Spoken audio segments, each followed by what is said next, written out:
Hello everyone, welcome to Crypto Basics Coach podcast. I'm Marco. I'm here to help people navigate this topic so as to benefit from the opportunity this new technology provides and not get distracted or put off from the nonsense there is out there about crypto. Anything and everything presented and discussed, whether here or in our sessions, is of an educational nature and should never be taken as financial advice. Always do your due diligence and consult professionals before making any final decisions. Hi everyone, hope you've had a great weekend or are in the middle of one. So today we're going to be covering off networks. This is part 5 of a 7-part series. Networks are something that a lot of people don't give too much thought about. They're just used to switching on whatever device they happen to be using, then click on whatever browser, streaming, gaming that they're used to. So specifically, we're going to be talking about the home network, but I do want to just touch on the public networks. So you need to appreciate the public networks have got a lot less security. A lot of them are used by hackers as an attack vector. So what you need to do is be very careful. Ideally, just don't use them. Ideally, when you're out in public, what you should be doing is, if you're on your mobile, use your mobile data plan and your mobile network connection.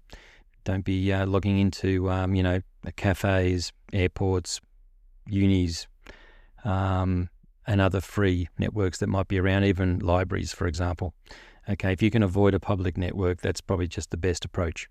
So be very careful. If you've got a laptop or a device that you want to use, but you don't have a network plan, then tether through your phone and use that. That's far more secure than using the public network.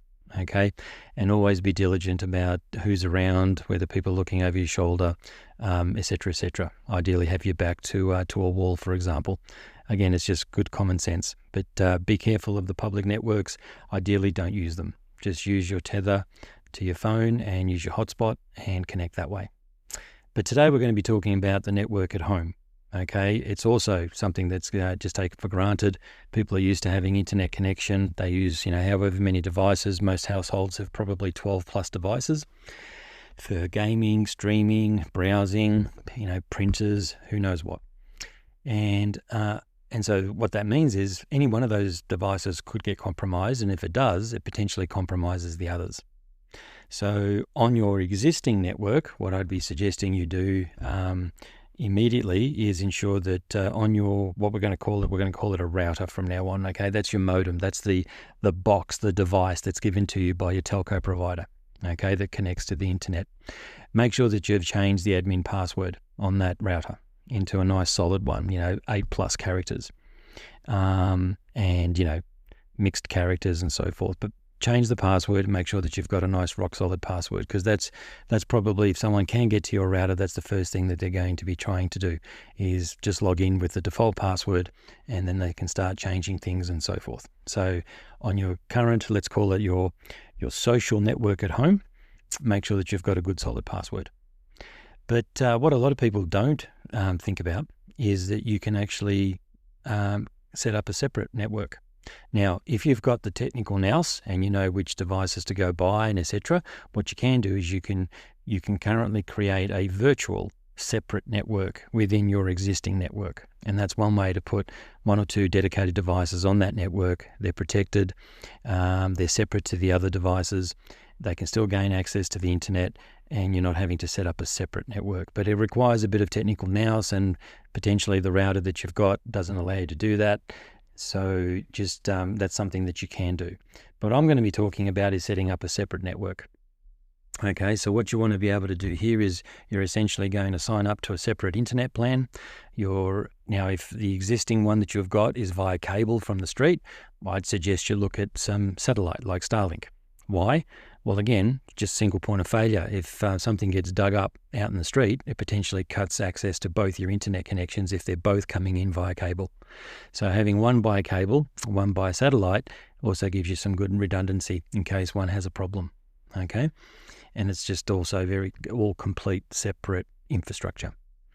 Now that service is going to come with a router. So again, first step, make sure that you change the password on that router. Okay? And then the next thing that you're going to do is only have 1, 2, maybe 3 dedicated devices that are to do with your finances, your investments, your banking, operating on that network. Okay, you don't put any of your streaming, any of your social stuff. This is just locked down for investment purposes. Okay, and the next thing that you will want to do on that network is ensure that those devices are whitelisted. Now, you can do whitelisting, which I've covered in a previous episode, on the router. You can do it on the device. At the end of the day, what you're basically saying is, on the internet, this thing can only talk to specific things. Okay, it can't have and also receive from specific things, and then that way you're locking down the communication paths that it can take. Now, that obviously requires a little bit more effort, and my justification is, in the early days, you might only have a few $1,000s invested, and running it on your social network might be fine. But as these assets appreciate and the amounts get a lot bigger, yes, you might decide to go off to an institution and have them do custody and so forth. But whatever you are managing yourself at home, you want to be perhaps a little bit more diligent, given that the numbers are going to rise. Okay, and the value of your portfolio is going to increase.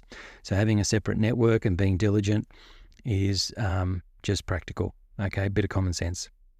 Now, the other thing is, once you've set this network up, you want to give some consideration to how are you going to connect to it. Again, something that a lot of people don't think about, because most people just run Wi-Fi. But there is an alternative. You can run direct cabling. Now, if your house doesn't have ports in the wall like your work does, like your office does, what you can do, worst case scenario, is have a 25-meter lead that you basically connect directly to the router that's provided by the telco, and that's how you connect your devices. Okay, if your house is structured with structured cabling, then you just connect the appropriate ports via a switch into that router, and you're then connected via cabling. So why would you do that? Well, see, with cabling, there is no way of monitoring or screening, or there is no technology, no signal for people to be able to hack into. With Wi-Fi, there is, because you can have a neighbor, you can have someone nearby the house. You might even give out the password for your Wi-Fi, just forgetting the importance of it. There are different ways of hacking into your Wi-Fi. Whereas when you're direct cabling, there is none of that. Okay, unless someone breaks into your home and physically connects to that router port, they can't get access to the network. Okay, so I would encourage you to look at a cabling connection directly into it. You might have to get an adapter for your device so that you can connect using a lead, but it's well worth it. However, if you are going to go down the Wi-Fi path, similar to the separate internet connection, you want to set up an appropriate password. Okay, a good chunky password, 8 to 12 characters, so that it's very difficult for someone to be able to guess it. Even if they can spot that your Wi-Fi is available as a network, they can't connect to it because you're using a very solid password. Okay, remember that you're only going to be connecting less than a handful of devices to this particular network. So going that extra level, locking it down, making sure that it's secure, shouldn't be such a problem if you're protecting large amounts of money. So whether you do cabling or Wi-Fi, at the end of the day, you're going to have dedicated devices on a dedicated network, ideally cable connected, ideally with whitelisting and very specific destinations that those devices can talk to, and vice versa. And that way it makes it very, very difficult for someone to be able to hack into it.